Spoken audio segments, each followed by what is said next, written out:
Could you repeat what you have told now? Like after opening resource groups? Just delete all the resources in the resource group that you are using. So go inside the resource group, select all and delete, like Yes, sir. we did in the morning. Yes, sir.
Okay, so this is cleaned up.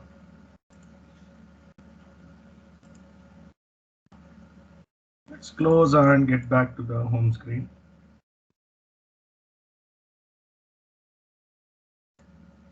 Okay, and moving on to the next feature here, where we are now going to talk about another PaaS service once again, that is for storing the NoSQL data, but with more database kind of features.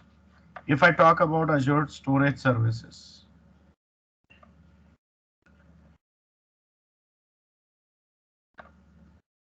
it allows us to store the data but doesn't have typical database kind of features like the professional database oriented backup and restore service. Okay, then it doesn't have the data management services like where I can create different data structures to store different kind of data and so on. Basically, a server kind of feature is something that DBMS offers is missing from this. That is where we look for services, right? Excuse me, sir. 3 files are not getting deleted from the resources. Okay, share your screen. Yes.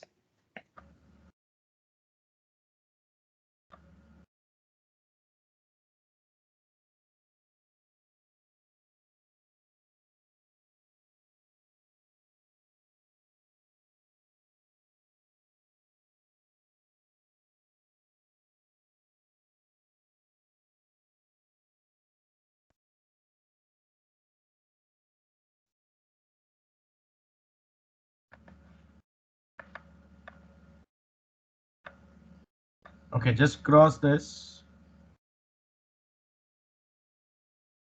Click on refresh.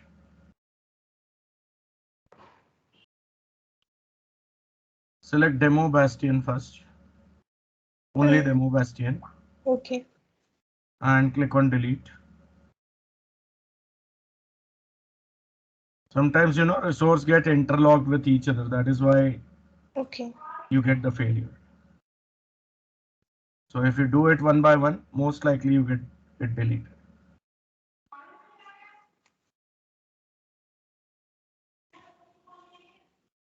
Yeah, it's deleted. Thank you. Yeah.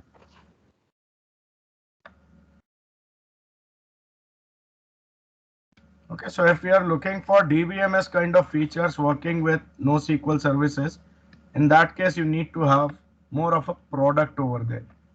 More formalized services you will have, and that is where Azure comes up with Azure Cosmos DB service. Now what Azure Cosmos DB is and why it is called so. When you say NoSQL, there are lots of products already available in market. Microsoft had its own product called as Document DB.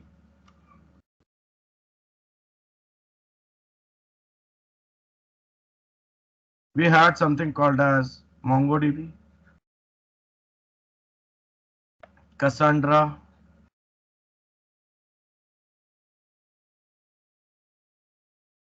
Then we have Azure Table also from storage services.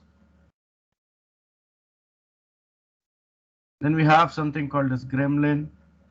These are all the popular services which are used for NoSQL storage services or storage servers. Okay.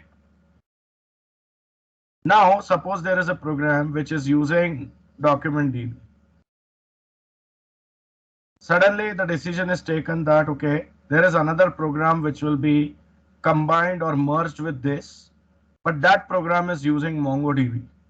Because the product itself is different, there are two different server softwares. Don't you think there will be major changes required in the implementation?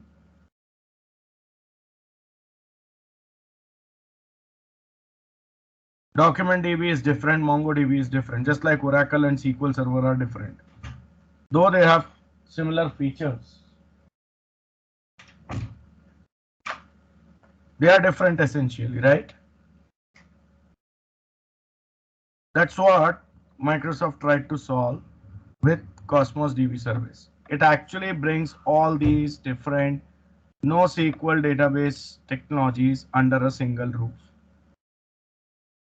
That is called as Cosmos DB. Now you can understand why the name Cosmos. Mix of multiple things.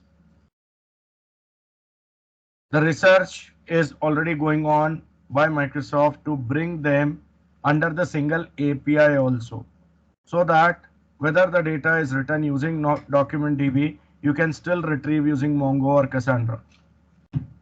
That is something that will become possible. As of now, they are single different APIs under the single product called as Cosmos DB. So still we have some challenge, but at least the service that we are looking to use and the account that we are looking to create, the charges we are looking to pay will be governed by just one service, that is Cosmos DB. We don't need to look for different servers and different environments.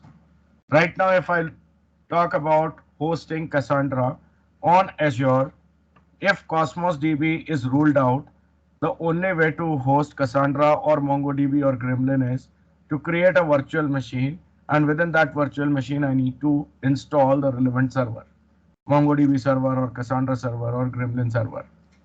But with Cosmos DB, that is onboarded to Azure PaaS services, you create Cosmos DB account, and within that you say, I'm looking to host Cassandra database or MongoDB database or Gremlin database or Microsoft's own document DB, which is now called a SQL API in fact, and Azure table. Anything I can host with this single service. Make sense? Things become easy, you know. Now, because we are working on the Microsoft stack of technologies, under Cosmos DB also, our focus will be mainly on the document DB, which is now called as SQL API.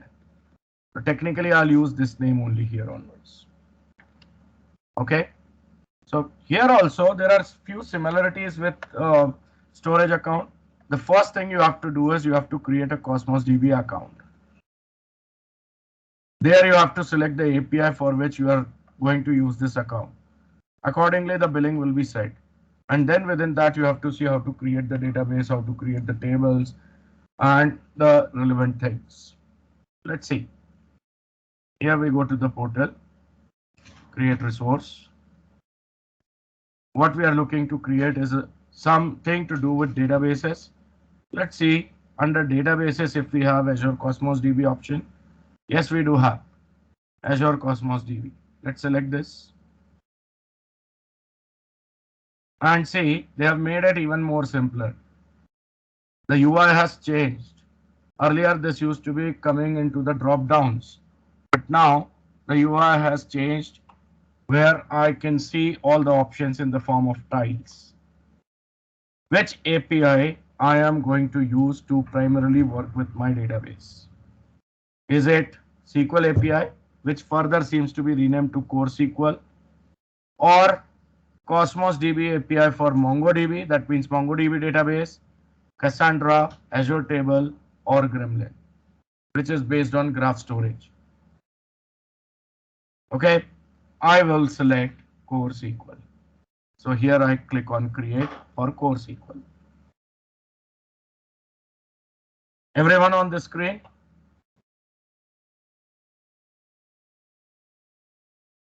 So can you tell once again, like we have to search API? Go to create a resource. In that, go to databases. Under databases category on the right hand side, you should see Azure Cosmos DB. Get it?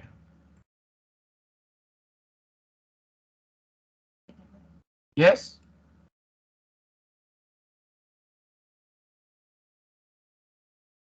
Can you look Yes. at Cosmos DB?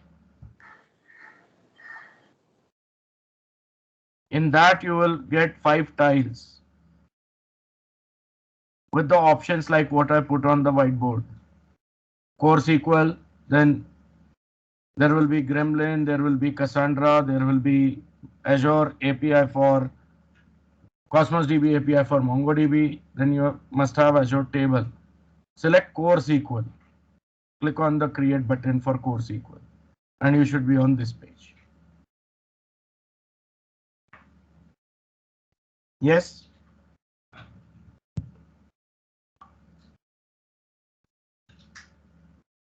Yes, sir. So initial few things you know: subscription and resource group. Account name has to be globally unique once again over here, because there will be an endpoint created on this. Okay, so I'm going to use the name as OIPROV demo Cosmos DB. Green tick mark says it's available. You can use something else. Location, for me it is going to be Southeast Asia.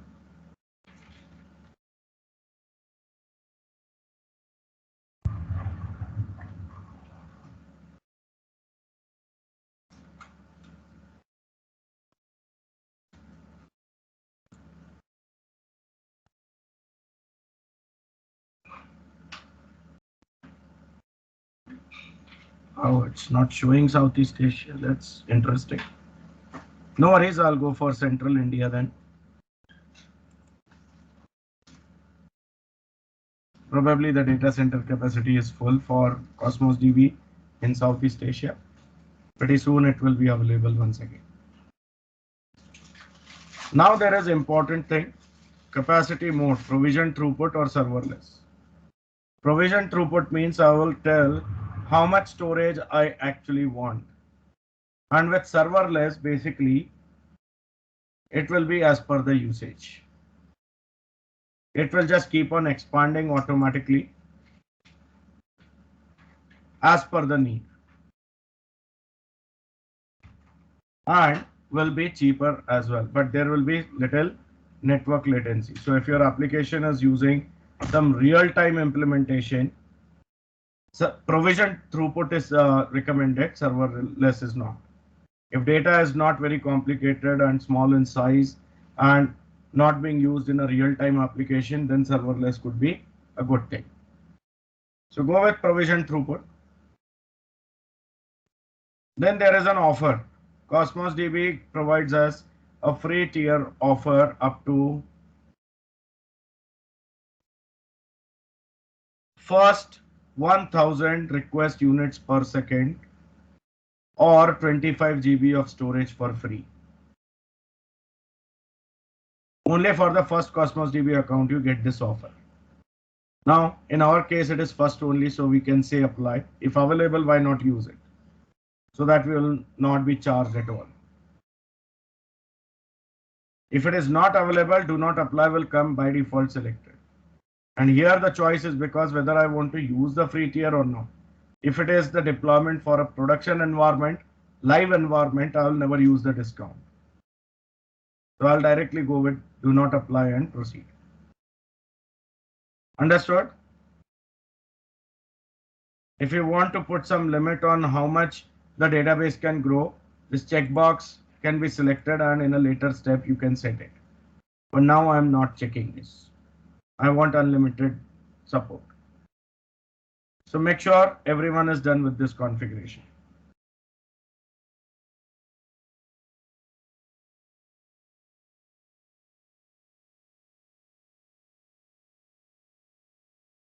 Yes.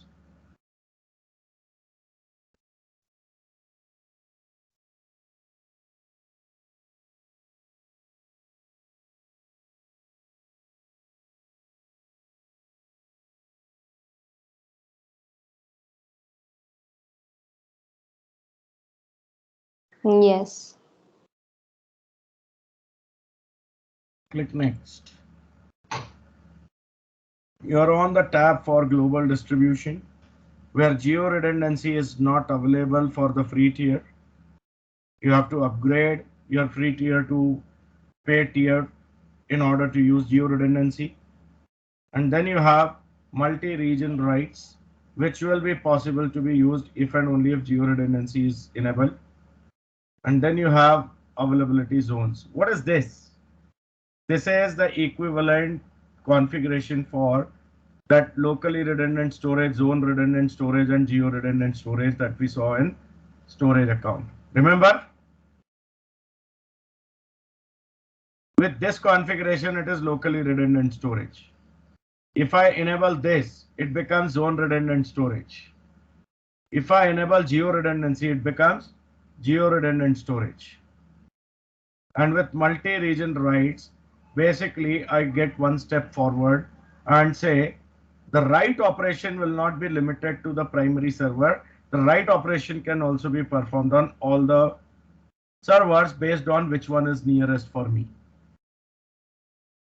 So for now, I go with the default configuration. I hope everyone understood the options.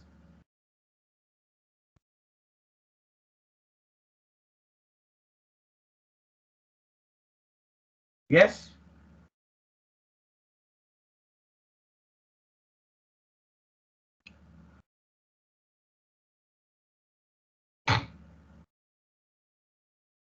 Yes, done? Yes, sir.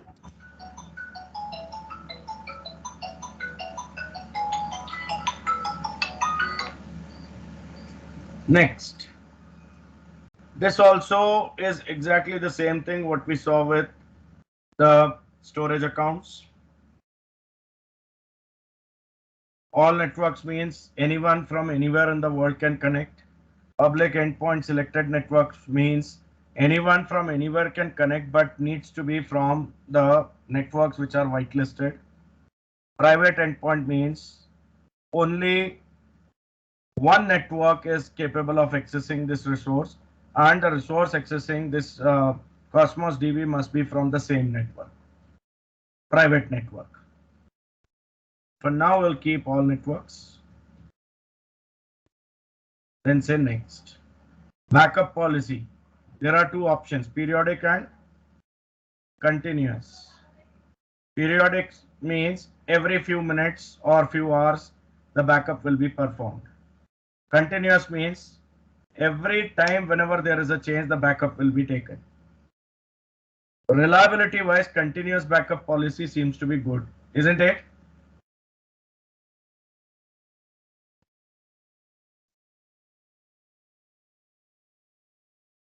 Yes or no? Yes, sir. But performance wise, which one will you select? If for every operation you keep on taking the backup, don't you think the backup operation will take some resources and will actually speed down the overall performance?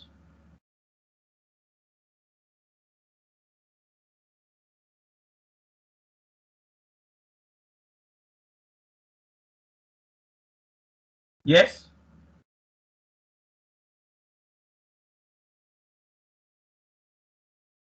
So I got disconnected for a while. The networking will be private endpoint or all networks? All networks. Okay.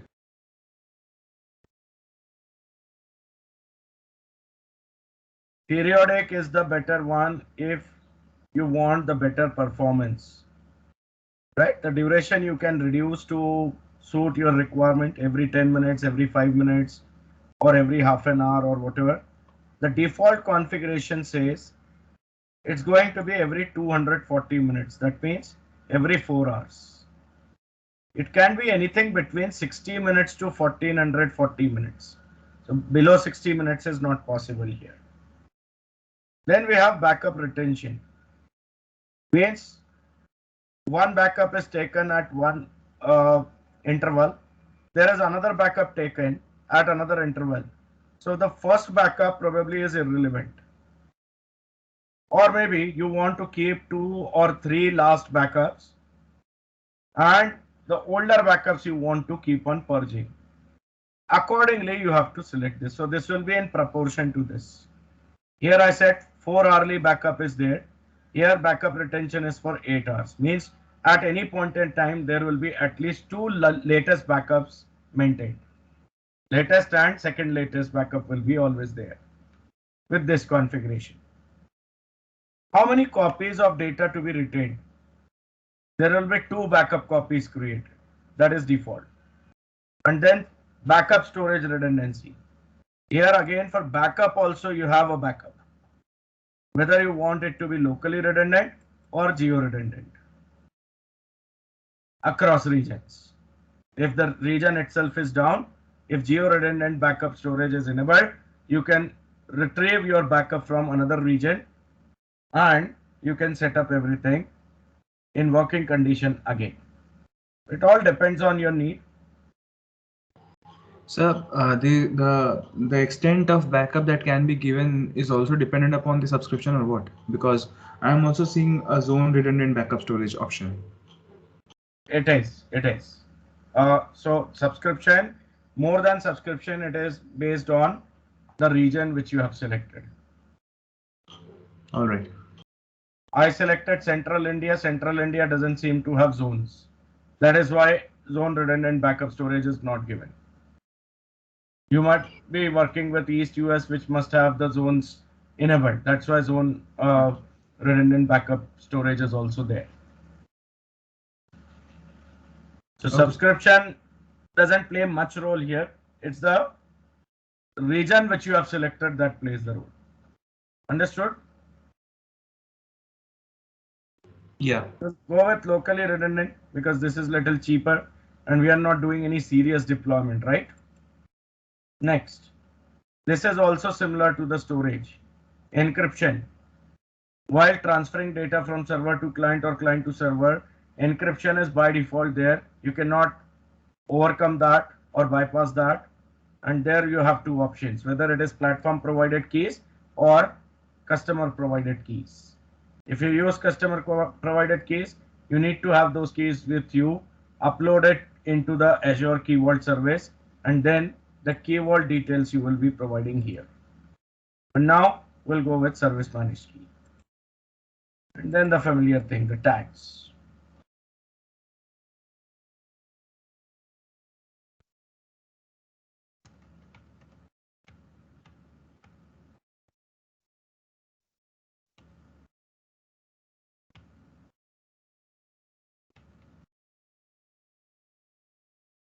And then say next. Once the validation is succeeded, you can say create. It says estimated account creation time in minutes is around 2 minutes. So let's wait. Sir, you like in that geographically you did locally, chose locally, Local. right? Yes. Yeah, okay. Backup redundancy, you mean, right? Yes, right. Local.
Okay, so it's done.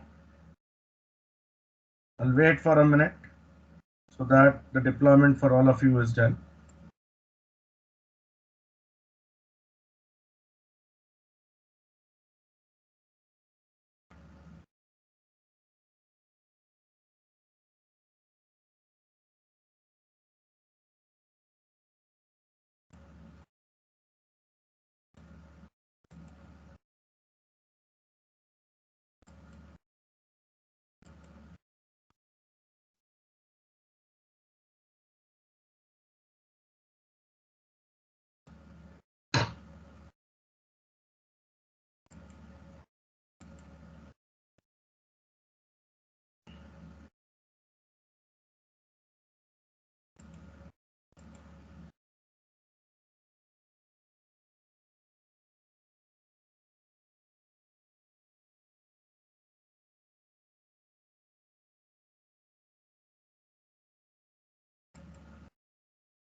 Is it done for all?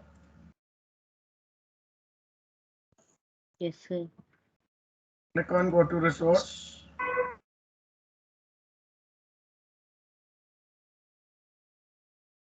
Here it starts a quick start guide also for us. We'll be doing all this thing but programmatically. Okay, so just like storage accounts, here for Cosmos DB also we have the option for keys. And here you have the two sections, read only keys, read write keys. If you are looking to read the data only, then read only keys are sufficient. But if you are looking to read and write both, read write keys would be required. Here is your endpoint, here is your key, which is again going to be used in case you are working with the RESTful services. If you are using a client SDK package, then you will require the connection string. So let's copy one of the connection string using the copy to clipboard button method. Go to Notepad. The connection string which I had was for storage account initially. I deleted that. And now I paste my connection string, which is for Cosmos DB.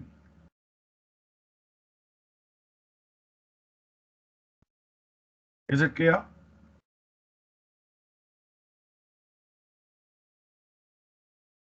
Just like what we did with storage accounts. Copied the connection string. Yes? Yes. Yes.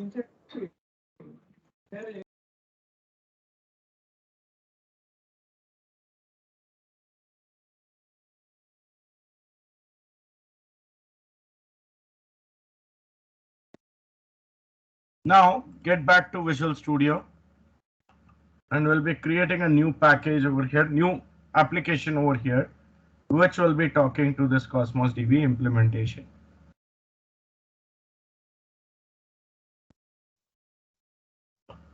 So file new project.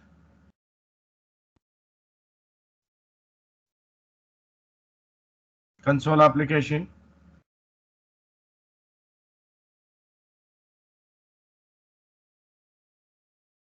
Next.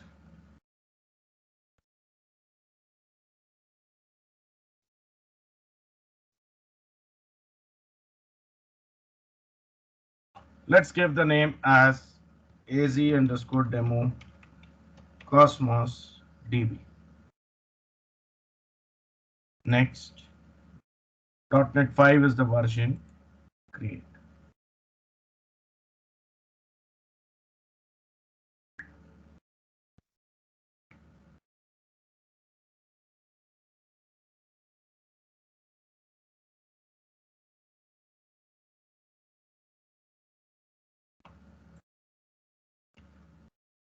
Yes, everybody done?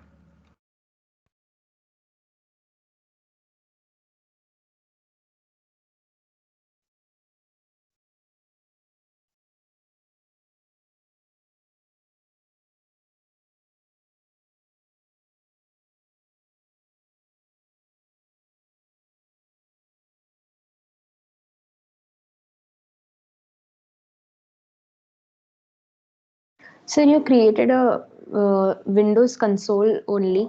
Console application, and that is on .NET Core platform. Okay. So let me show you that which template I selected. It is this console application targeting multiple Yeah. platforms.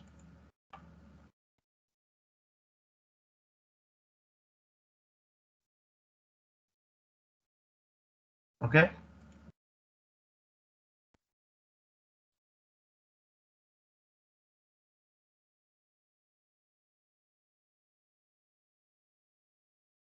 Yes, sir. Created.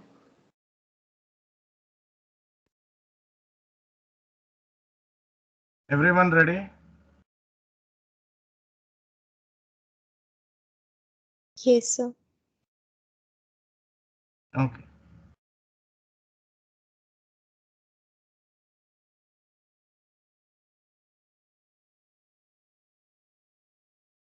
Let's add some dependencies over here. So right click. In fact, we can use package manager console as well. So use package manager console, put the command install package. Command remains the same basically. The package which I'm looking for here to be used is okay, I don't remember the exact name, so maybe we can go for this. Right click on dependencies in Solution Explorer and say manage NuGet packages. There have been so many updates recently, so I'm not sure whether the name I am using is correct or not.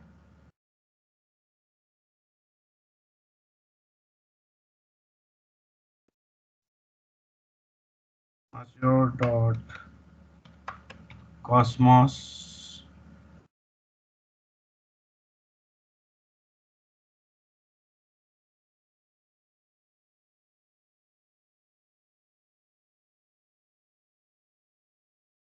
This package is actually deprecated, and then we have Microsoft.azure.cosmos.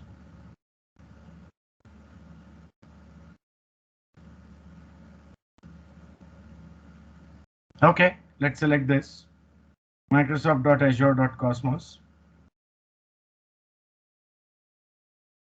and click install.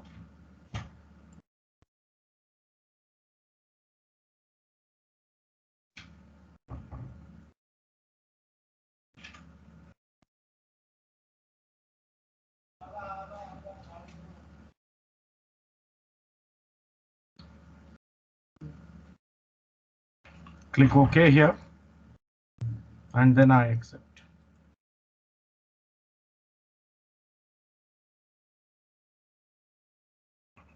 So once you get the buttons uninstall and update, that means it is installed cleanly. Let's close this view and back to the code.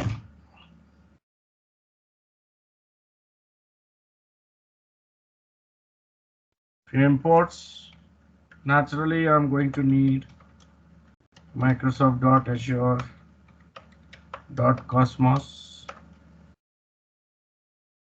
I'm going to need a supporting package also from a namespace newtonsoft.json. I didn't install it, but Microsoft Azure Cosmos package automatically gets it installed because it uses it. Then for asynchronous support, I'm going to put using system.threading.tasks. I'm going to need some API from system.net namespace. Some networking features I'm going to use. And then I'm going to work with collections also. So I say using .collections.generic. Make sure you have all the namespaces imported properly.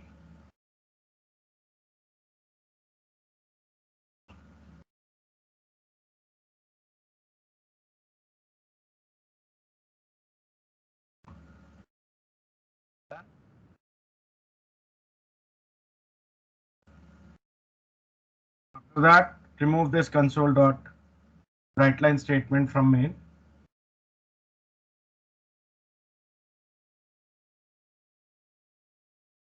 And change the signature of main to async instead of static void main.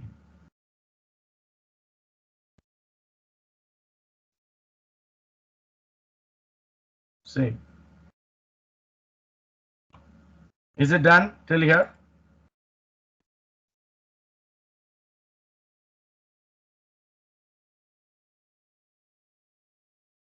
Yes or no?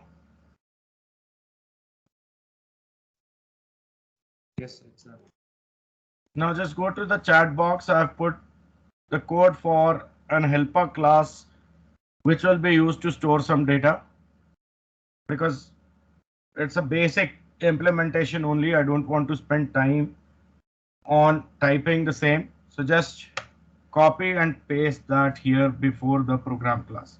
Ideally, it should go in a different class file, but for simplicity in terms of understanding, I'm going to place some code here itself. I have a class address which has got two properties, state and city, both of type string, auto implemented properties. This is not a big deal. We have already used that in the past, right?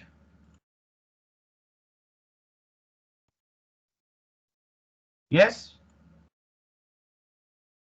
Yes, sir. Likewise, I'm pasting another class in the chat box. Copy and paste it after address and before program. Class name is child, which goes here. Has got the property family name, first name, family name is last name basically, first name, gender, and grade.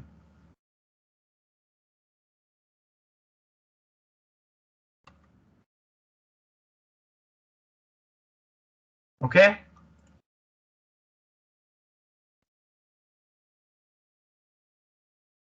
Done.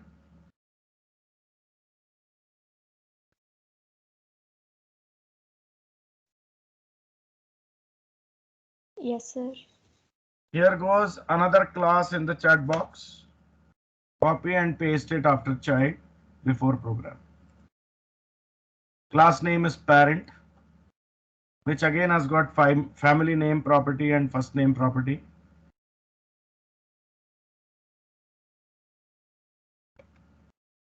Some hierarchical object I'm looking to build, for which I'm creating these classes.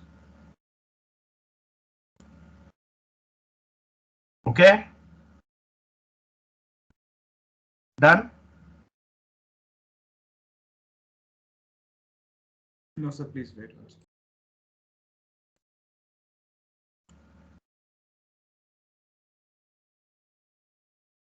Okay.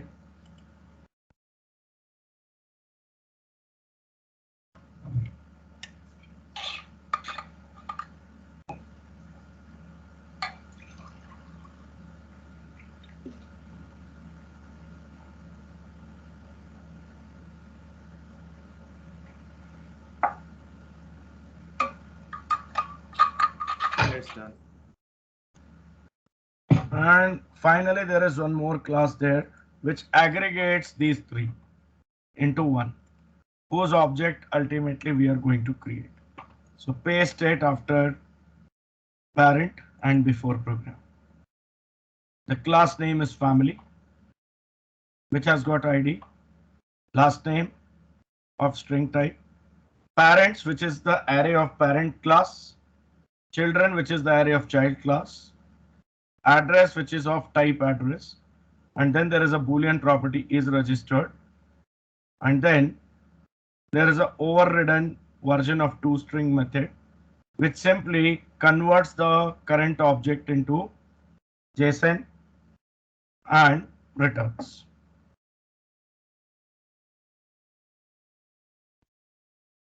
What does JSON property name equals to ID is?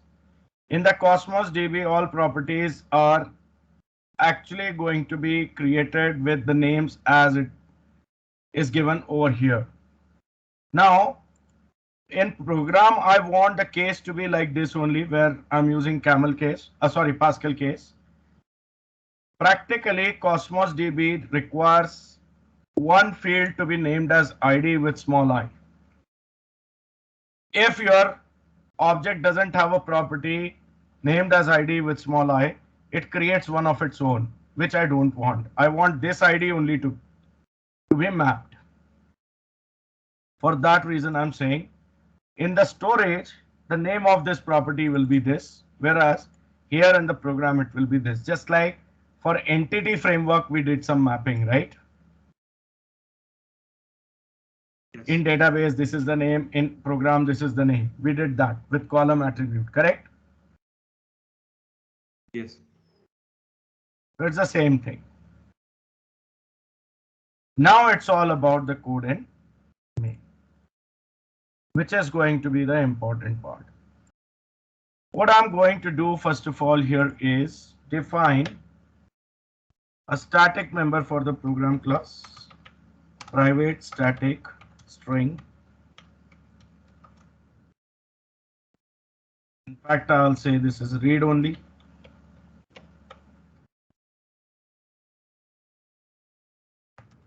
String CS equal to, I'll say environment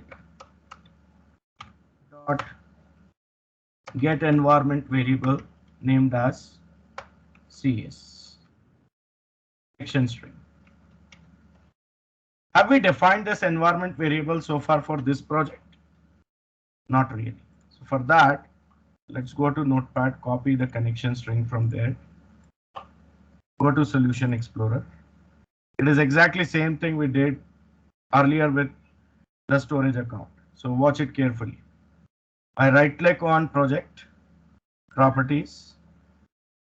I go to the debug option where I have environment variables. Add key SCS value is replaced with the connection string. So I paste the connection string, save and close. That is the connection string which I am retrieving. Understood?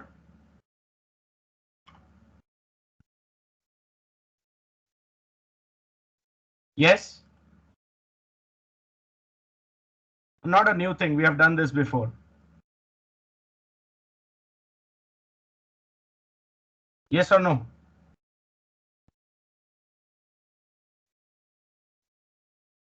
Yes, sir. Okay, now again I have put some code in the chat box. Copy that code and paste it after this private static read only. Here. Few more private static members. One is of type Cosmos client, which is basically the proxy to talk to the Cosmos server. Database to represent database. Container to represent the equivalent of table structure.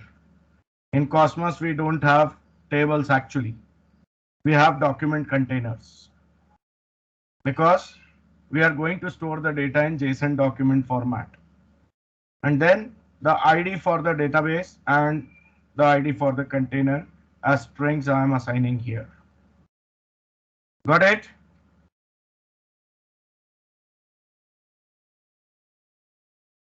Yeah. Now I want a method over here to be created which creates the database for me after connecting. So I place that code also in chat box. Just check the chat box. You have to put that before main after this private static. So it's a private static async method that returns a task named as create db async. Here I have db equals to await cosmos client dot create db create database if not exist async db id. So what it is going to do, it checks if the database is there or not. If there, fine. If not there, create and display the message database created. Understood?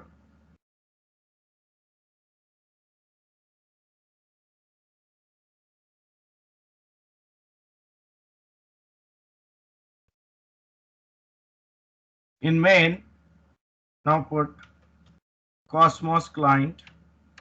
You have to initialize this equal to new Cosmos client based on the connection string represented by CS.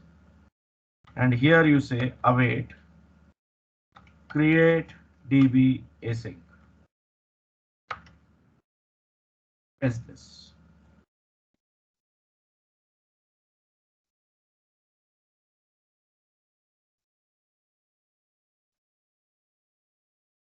Done?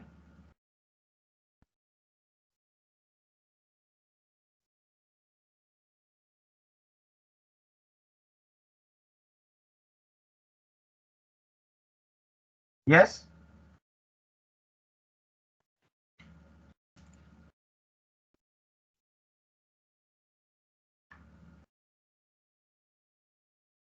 Yes, sir.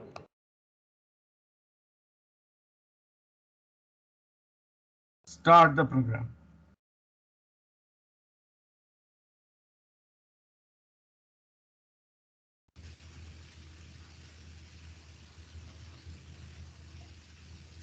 It says database created by the name family DB, right? Where to see this? Let's close this. Let's get back to the portal. And here, if I go to overview, uh,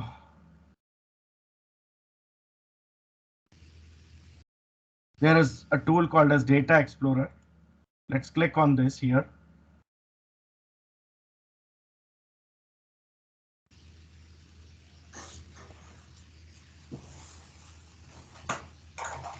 You see the database created here by the name family DB.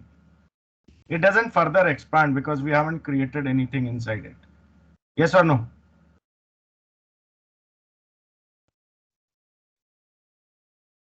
Yes? Yes, sir. Now I want to create a container inside it.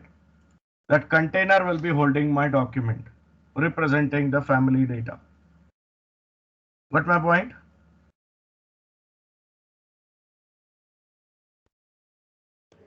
Yes. Check your chat box.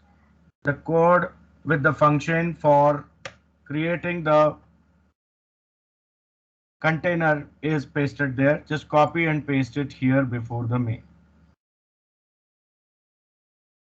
Static async task, create container async. Container is equals to db, which we created in the previous step, dot create container if not exist. Means what? Check if it is there, that's fine. If not, please create with the ID provided here and the partition key provided here. What it means? What is partition key? Container data will not be stored in one single file on one single disk or the physical storage. The container data will be distributed, and on what basis it will be distributed? Which data goes to one hard disk, which data goes to another hard disk, how it will be decided? That's where the partition key comes in. In our case, we don't have last name actually, so we should change this to, okay, last name we do have in the family. Why not we change this to family name?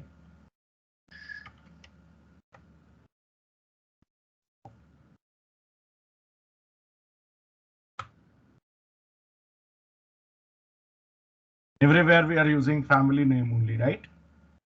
And accordingly change it here also.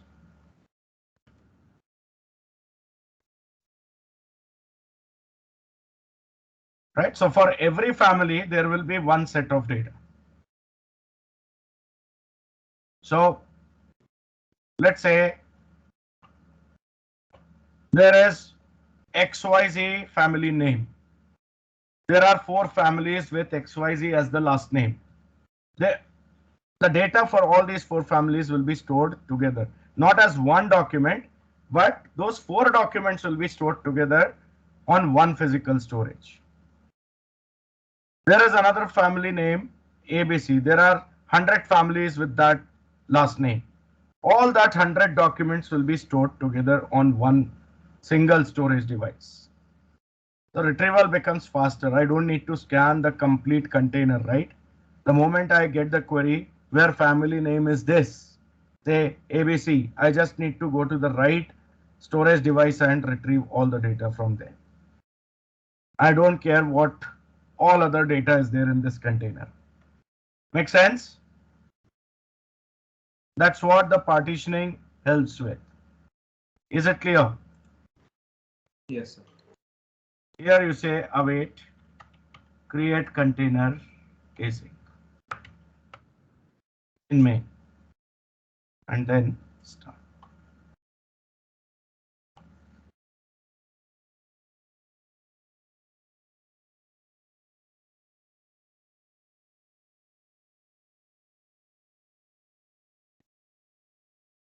What it says, database created, container created, right? Database was already there, but according to the code, it is just showing created once again, even if it is already there.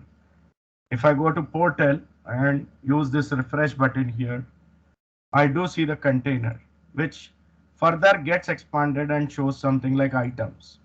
If I go to items, I can see ID, I can see family name, the partition key here, and there is no data here. Reason? As of now, we have not added any data, right? Right? Data is added as a document.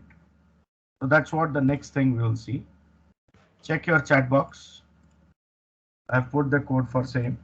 There is another function that we will be adding into our code. Here, you have to paste it. Add items to container async. Last name has to be replaced with family name as we made a change. Family, first family object F1 created. ID, family name. ID has to be unique, right? Throughout the container. Family name, parents array, first parent, second parent added, children, child array. Whatever number of elements you want to add over here, you can add. Address is added. is registered property, I'm saying is having the value as false to start with, and then some transaction. There are two possibilities. This object may already exist, so I may want to update.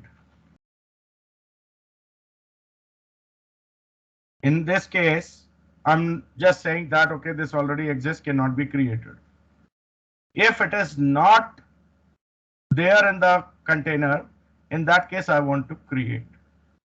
That's what it is. Item response family, so family response equals to container.read item async of type family with this ID, f1.id, and new partition key based on f1.family name.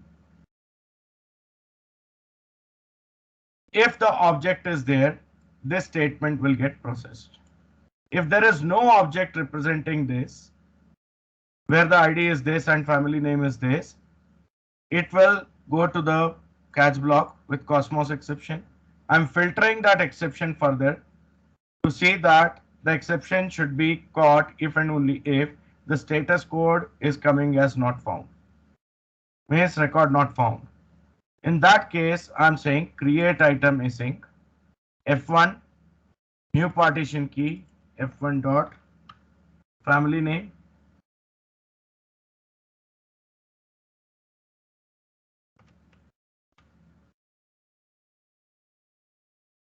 capture the response whether success or failure, and then here I'm saying console.writeLine item created with ID so and so ID and how many request units have been used.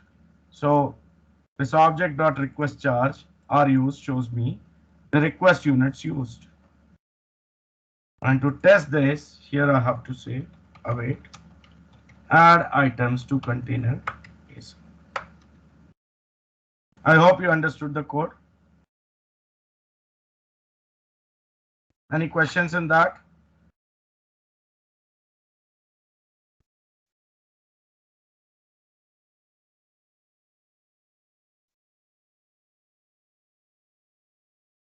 Yes? So could you please just scroll up once? I am getting errors in first name and last name. Last name replaced with family name. Here it is first name only. First name shouldn't get there.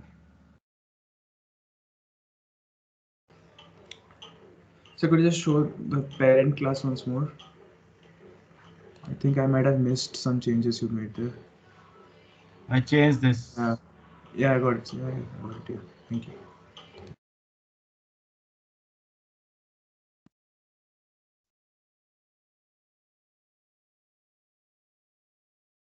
Okay, conceptually, all fine, everybody?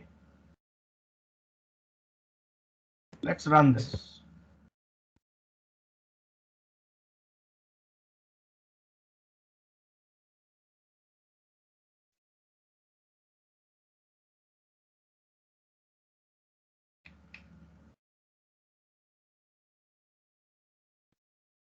It says item created with ID so and so, operation consumed 11.05 request units per second. I close this, I go to the portal, and here I click this refresh button. So I see there is one entry. I select this, and the JSON document related to this record should get displayed here. Right? So if you check, this is the data we entered. There is some extra metadata fields also. Resource ID, self-reference, some tag, then attachments, then timestamp. Right? This is all system metadata. The entire document itself is stored. That's why it is called as document database. Even MongoDB also does the same thing, but the JSON as a string is not stored in MongoDB. MongoDB stores the JSON as binary data. So basically the format used by MongoDB is BSON, binary JSON. Understood? Next, I want to query this data programmatically in my application. So there is code I've put into the chat box. Just check. Another function, query items. I'm going to have here.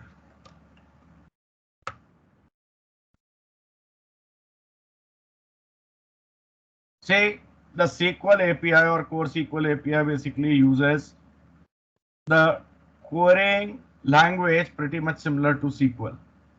Select the projection, all the values or specific values from.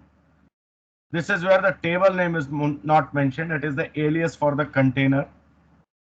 Whichever container on which this query is running, that container will automatically be picked up. So we'll be running this on the container called as family container. Hence, this is going to be like select asterisk from family container, where c.last name equals to, instead of last name, now we have first family name. So here we will say family name equal to something what we have already stored actually. So that I give here. Display the message running query, the query text. Then I create the instance of query definition, which actually prepares this query for execution, not executed yet. It is executed with this method. Get item query iterator, query definition. This is going to run the query and get the object returned in the form of family. In fact, a collection of family.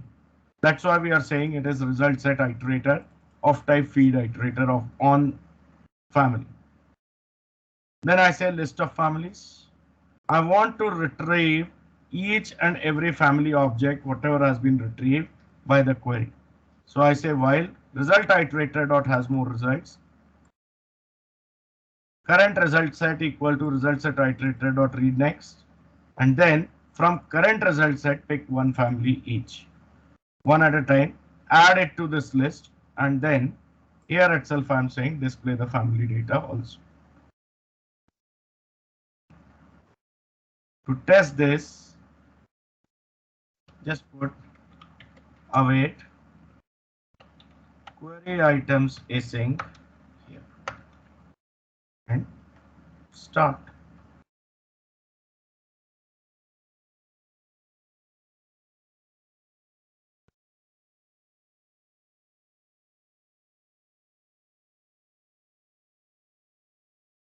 Running query so and so, and this is the JSON data it has returned.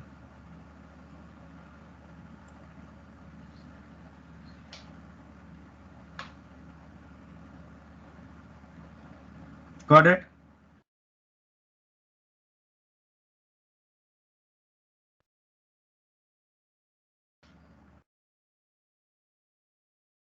Yes, sir.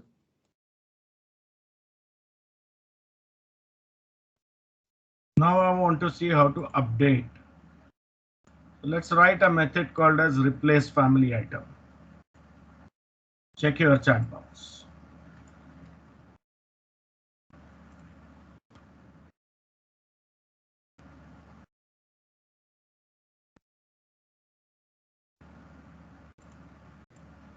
So could you just send query items async as well inside chat?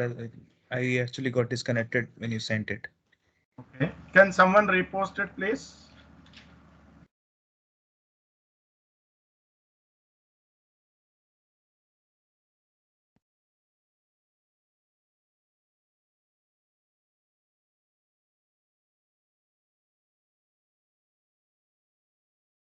It's there. Do you get that? Yes, thank Avinash you. has put it. Yeah. Now here goes the replace one. Just check the chat box. Copy that and paste it here. We need to read that value first of all, right? So here we say read item async. Here goes the ID. Here goes the partition key. That's a kind of a query only. I get the object here. The actual object which contains the values for the family type will be represented by this resource property. So I read that object here. I make the changes necessary. Right? The grade earlier that was given was, I guess, 5. While adding, here it is. And now I'm changing this to 6. Is registered for false. That is what I'm giving to true. And then I say replace item missing. This is the item. This is the ID of the item. And this is the partition key of the item. And then inform the user that the family object has been updated.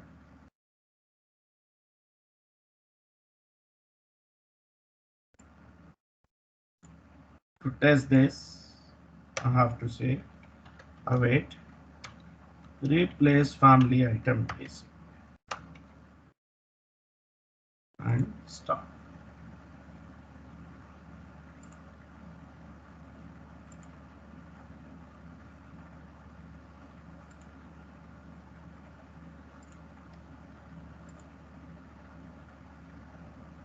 Okay, so you can see here the values have changed. Is registered has become true,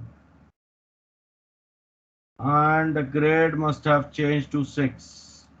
I can go to the portal and see there also. This is the old one. I say refresh, and I see it's updated 6 and is registered as true. Yes.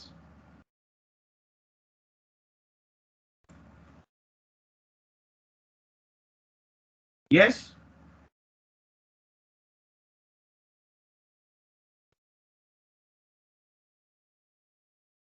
Now we need to see how to delete a specific record or document.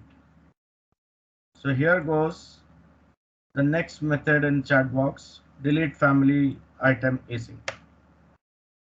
Paste it before the main.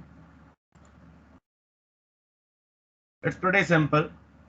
Directly we have delete option where we specify the ID and partition key. It just gets deleted automatically. To test this, await delete family item async. Start. Wait for the confirmation that record is deleted.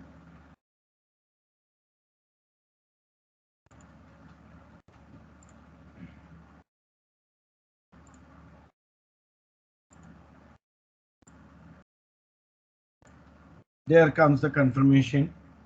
Family deleted. Close. Go to the portal and refresh. There is nothing here. This is just the old view. I have to say refresh, or maybe I can just close this and go back to the data explorer. Family DB, family container, items. It's all empty. Right?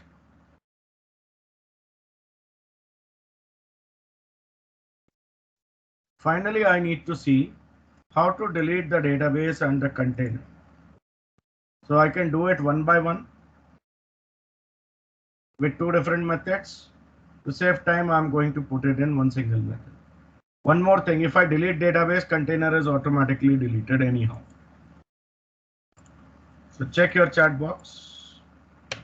You have the next method there, which you have to paste before main here. Delete database and clean up async.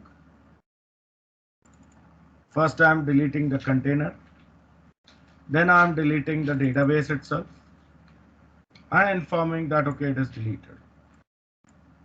So here goes the call.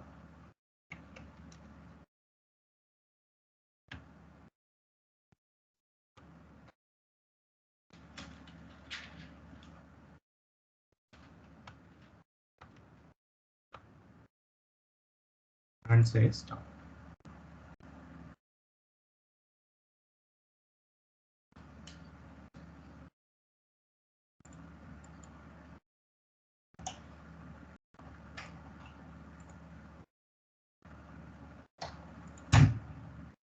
It's done. Database deleted, container deleted. Close, go to portal, refresh. There is no database, there is no container. It's all empty. Back to where we started. And once we are done, we can get rid of this Cosmos DB deployment account also. So here I just come to overview, delete account. I need to give the name of the account, so it is OI Prof Demo Cosmos DB. I give that and say delete. Okay.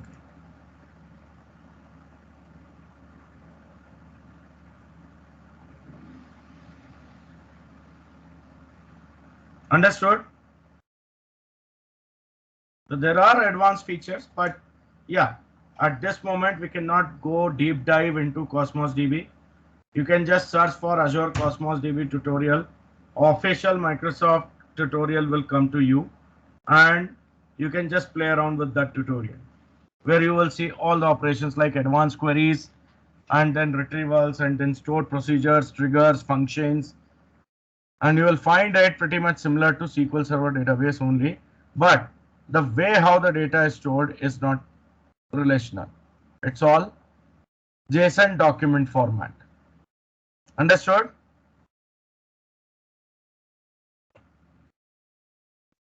Yes?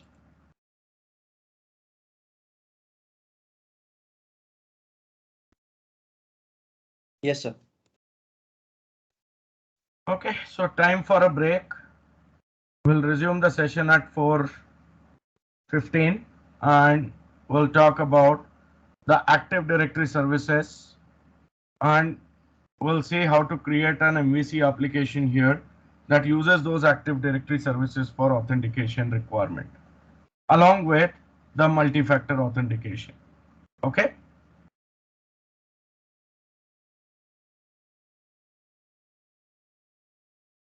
So see you guys at 4:50. 4:15 it is.